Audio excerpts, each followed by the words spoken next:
Rish,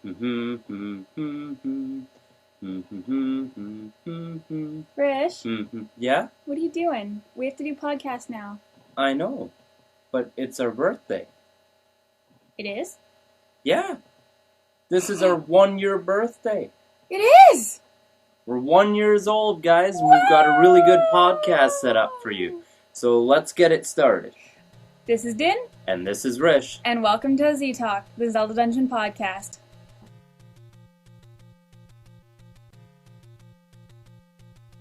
So before we get too started, we have an announcement for everybody to hear. There's a new sister website coming up to Zelda Dungeon. And it is called... Pokemon Dungeon. Gotta catch 'em all, gotta catch 'em all. Gotta catch 'em all, gotta catch 'em all. Yes, Din. Din likes the songs behind Pokemon. I love the songs. Anyway, so we have a new sister site named Pokemon Dungeon, and it actually has been out for a little while, about May-ish, but they're having their grand opening had their grand opening this month of September. Well, you guys will still be able to catch up and stuff. And I suggest everybody to check it out, even if you're not a huge Pokemon fan. We can all go over there and learn together, and everybody who already knows can teach. And I will definitely be on the learning end. And I'm on the Pokemon Master end. Okay, well then you can teach me. You know I'm awesome. I think you're a little full of yourselves. Am not. Anyways, guys, we're gonna get into the podcast before Din beats me up. You teach me and I'll teach you. Pokemon. Gotta catch 'em all. Gotta catch 'em all. Pokemon.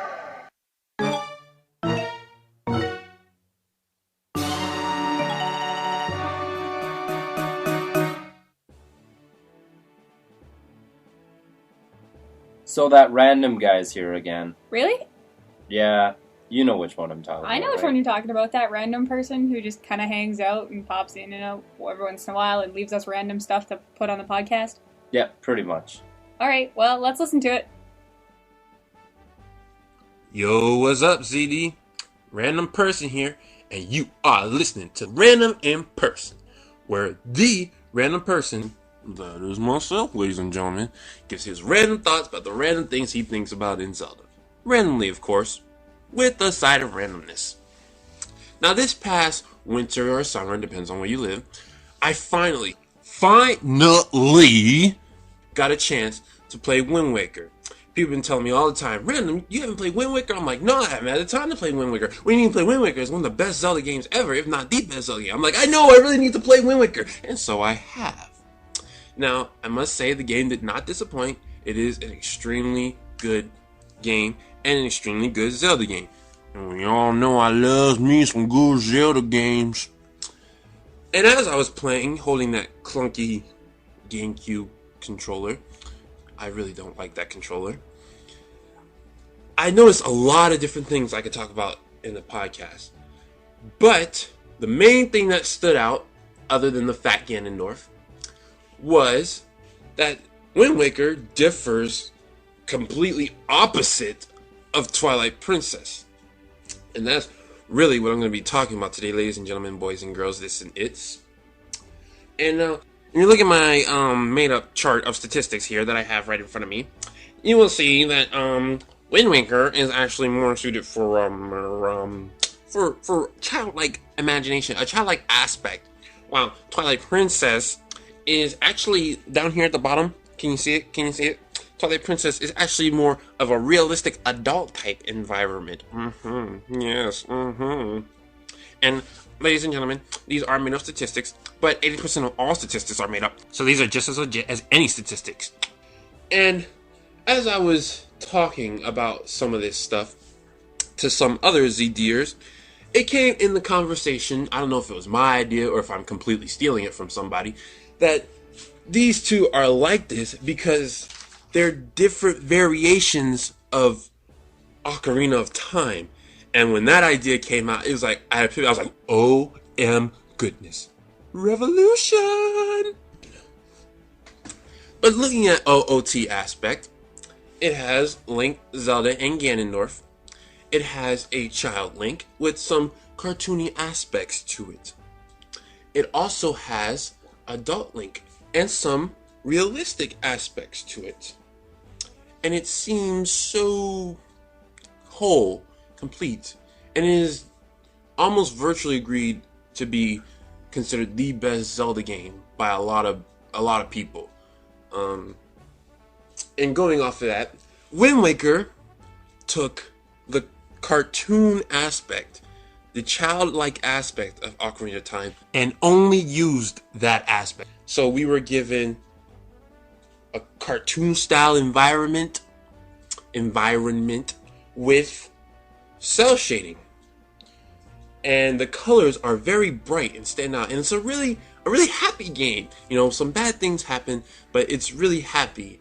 Looking at the characters, they're all oddly shaped, but without having so much detail added to them.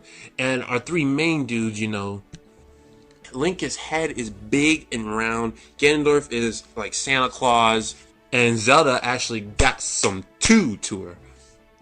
But it just seems to be pushed more toward the childlike aspect. And it still incorporates the magic meter, which so many of the fans love and miss so dearly. And there's this magic that I call, there's logical magic and illogical magic. And logical magic seems to make no sense because magic is supposed to explain the illogical. But for those of you who kind of grasp the concept of magic, you know that some magic is there and it makes sense, while there's other magic that doesn't seem to make sense, but you still don't question it because it's magic. Magic isn't supposed to make sense. Wind Waker has that magic that you see and doesn't make sense, and you don't question it, you know, because you're just having fun in the game. And it is all these different childlike aspects that gives Wind Waker its childlike atmosphere. Where now Twilight Princess comes in. Twilight Princess is a very serious looking game. It's so serious that it's over dramatically serious. The colors are bland. Everything looks realistic. It's like it's not even targeting Zelda lovers, like it's targeting teenagers to young adults. The characters are ridiculous. Link is a fangirl's dream. Zelda is redonkulously beautiful. And Ganon's got cornrows. Okay, ignoring that part. But the characters they've got real detail to them. And you know, they're all serious. You got these in-depth characters with kind of sort of realistic biology, ignoring some parts that will not be mentioned.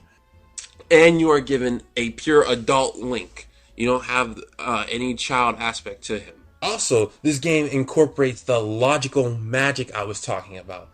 Most of the magic, it looks like it makes sense. It's like, oh yeah, I guess that would happen if that were it. It's not something I can explain because I don't dabble in the arts of magic, but it just naturally makes sense. And it kind of strayed away from the magic and went more toward the technology side because they wanted this game to make sense. So that's why you notice a lot of technological doodads in this game, playing with windmills and cogs and magnetism and all this stuff. It makes it seem more like this could really happen in just not in reality, if you understand what that means.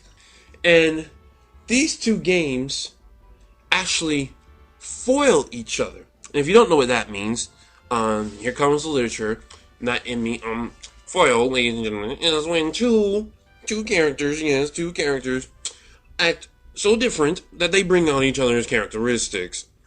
An example of this would be Link and Midna from Twilight Princess.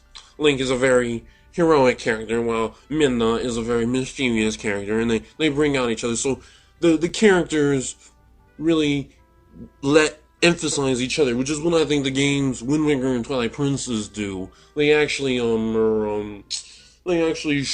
because they're so different, they show you exactly each other's qualities. And I think anything like that is a brilliant concept. I mean, I hope this just isn't the Zelda fanboy in me talking, but I honestly think that the games like that were done intentionally.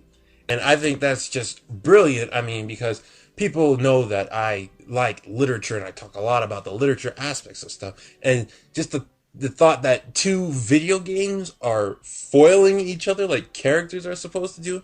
I mean, that just seems genius to me. Like the Einstein of Nintendo thought of that or something. And the fact that these games differ so much may be why some people don't like Twilight Princess. And it's not fact, but it's just got me thinking, because both games seem like a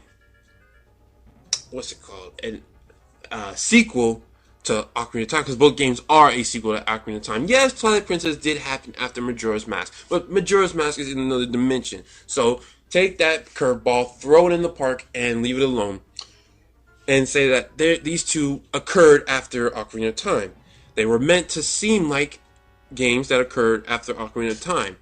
So if Twilight Princess had come out about the same time as Wind Waker, because they were both meant to be conceptual sequels to Ocarina of Time, then it would probably be more liked. But as I was playing Wind Waker, I noticed there were some mechanics of the game.